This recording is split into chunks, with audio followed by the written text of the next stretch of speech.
All right, guys, this is me, Emmett Stallworth, your alpha builder again, and we'll talk about some of the attributes that makes a really good builder. Some that you would see that would make a builder pretty good. All right, here we go.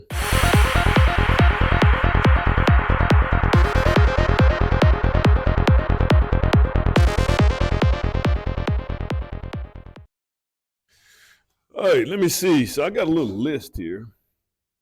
I'm gonna try to go through this list right here and try to go through some of the things that can really make that you guys can kind of vet out of a builder and make sure that that builder is a really good builder. And guys, this is by no stretch of the imagination all the characteristics that you need to look for when you're trying to vet a builder. But these are just some of the things you want to think about. Now, some of the things that I talk about is going to be geared toward the area that I'm in, and I'm in Birmingham, Alabama.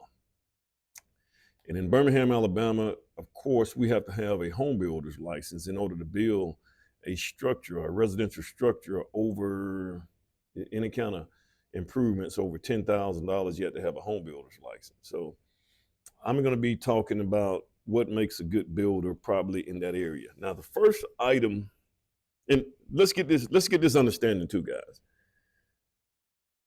Builders are not, their job is not to make you happy, okay? Because happiness it comes from within. If I'm dealing with a homeowner, the happiness is coming from within. I can't just make people happy. But now, one thing that I can do is I can make sure that structure of that home is code compliant, and I make sure I honor my contract. Um, and then I make sure that I explain things.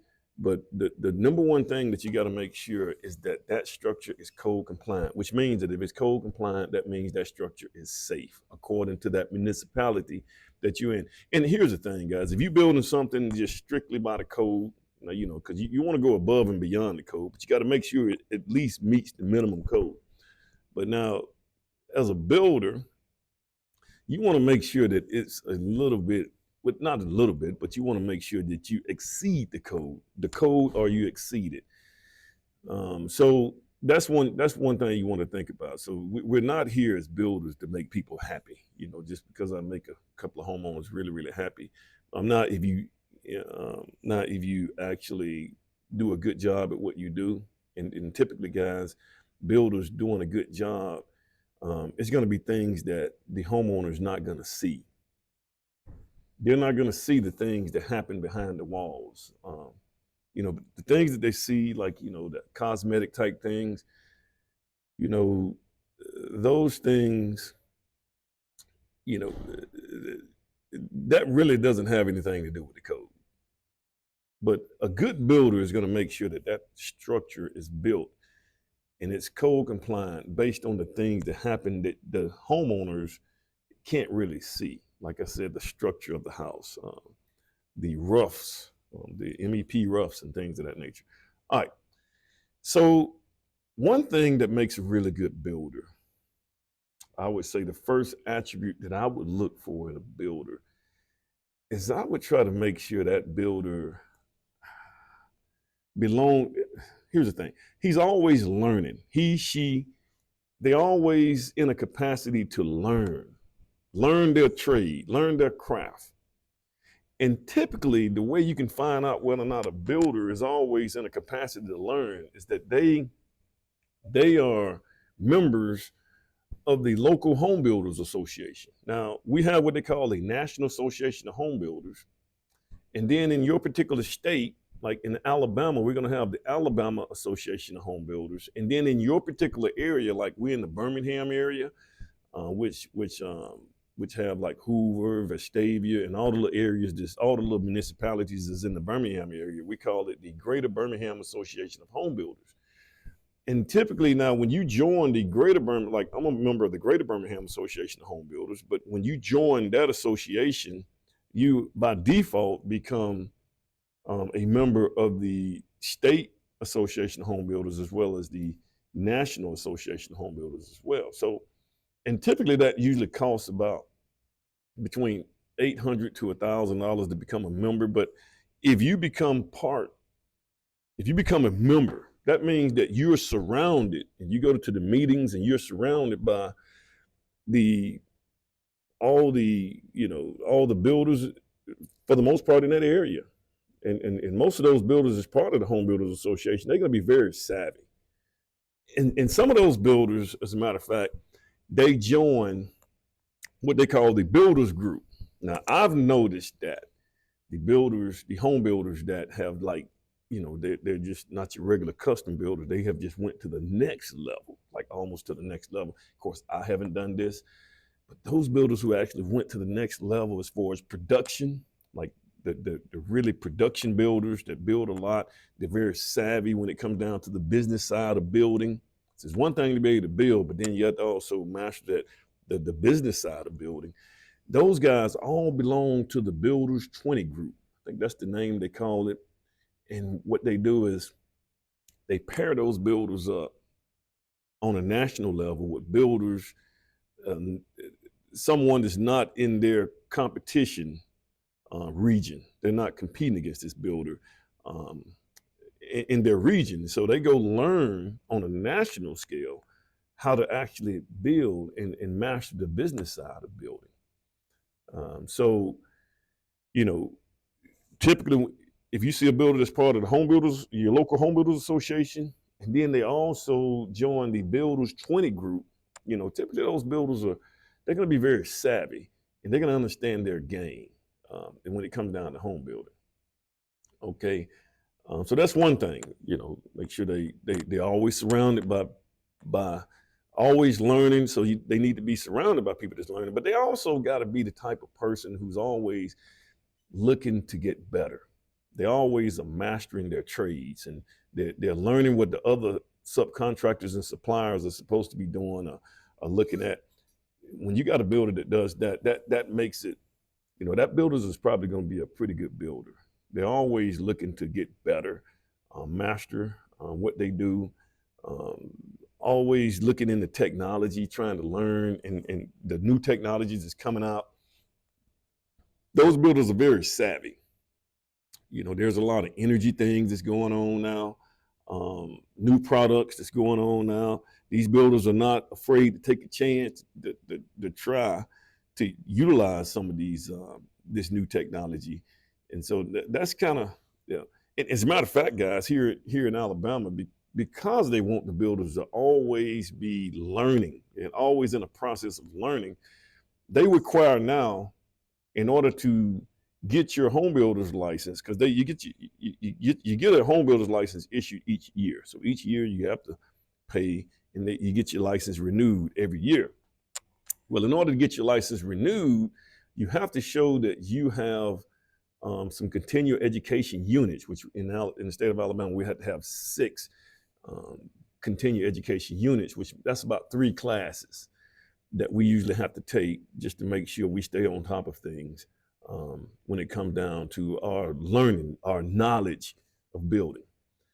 Now, it's something else. Now, in my case, guys, I actually teach construction courses. So I'm always having to, like the books that I use for my students, most of those books are going to be, by the time those books get published and they hit the market, and then they get it to the point to where I can utilize those books with my students, those techniques and things are kind of outdated. I mean, the theory behind the broad items are probably still in place, but like some of the materials and things like that, a lot of things are being outdated. Like some of my books are still talking about sand and finish hardwood floors. Most builders don't install those things anymore because you can find laminated veneer planks that just hold up a whole lot better than the sand and finish floors and things like that. So there's a lot of products that's coming out now, especially within the last 2 or 3 years, they're much more sustainable.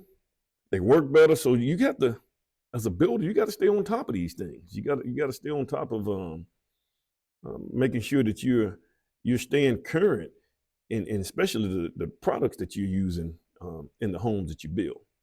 So that's one thing. Knowledge. It's knowledge. All right. Most of your good builders, when you engage with them, And this is a personality character trait that I think. And guys, I'm speaking as not talking about myself. Some of the builders that I know that have taught me over my 20 plus years of building. Shout out to Mike McLeod and James Robertson. These guys have been very inspirational in helping me learn how to build myself. But these guys, I've noticed these guys are really, really good at building. They understand the game, but I'm talking about building, not the business just yet. Although they do have the business kind of figured out too, but being very direct, that is a good trait that you want to see. And you'll notice that most of your really, really good builders, they're going to be monotone. They're not going to be all happy and excited. They're going to be very direct. They're going to be straight to the point. You ask them a question, very direct. A lot of times you may think that it's dry, but they're going to give you very direct and logical answers to just about anything you ask them. They're not gonna try to butter you up or make you feel good and tell you things, or they're not gonna try to get your hopes up high. They're gonna respond in a way that, hey, this is what you got to do, and this is how, in order from get here to here, this is what you're gonna have to do. You may not even see them. You may not even see any facial expression. They may not smile, anything like that. So that's one thing that I've noticed about really good builders. They're very direct. They're very to the point. Very logical. So those are some of the things. Another thing that you want to look at, another trait, builders who are very business minded. And when you're very business minded, that means the reason I say that's a good attribute of a good builder is because, guys, if you don't understand the business side of construction and building, you're not going to be in business. And if you're not in business, how are you going to service warranties? How are you going to be there for your homeowners? 5, 6 years from now, just even 1 year. You running your business, and within that year, you go out of business because you don't know how to do business. You're not there for your homeowner. So being able to maneuver through the business side of construction and building, that's a good trait that you want to see in your builder. And most of the time, the people that are the business minds or the business gurus behind a building company, you're probably not going to even see them. They have a superintendent out there, doing the day-to-day activities of what needs to be done on that particular structure, and they're going to be the ones that engage and talk with the homeowners and things like that. But behind the scenes, the person that's running the business is making sure the production, making sure the structure is built on time, and just keeping up with all that stuff, and making sure the business side of it, making sure they're making a profit. Watching the profit margins, making sure that the quotes and the bids are on point, making sure they're not underbidding. That's another thing, guys. If you got somebody that doesn't understand the business and they don't understand how to estimate, or they don't hire an estimator and things like that, and you get into the point that they're underbidding these projects, you're not going to finish those houses, and that's a whole nother discussion. So an attribute of a good builder is going to be someone who understands the business side of what they're doing. Okay. Here's something else. So, guys, when you here's one more trait that you can pay attention to. Do they pay their subs and suppliers? One trait of a good builder is someone who would do everything in their power to make sure their subcontractors get paid. That just, make sure your guys get paid, guys. If the payment is right. Now, sometimes there are situations that's going on behind the scenes where, you may have a builder have to sue somebody, or they sue. You just never know what's going on behind the scenes. But for the most part, that builder makes sure that those subs are getting paid. The people that come out and do work on that site, they're going to do everything in their power to get those people paid.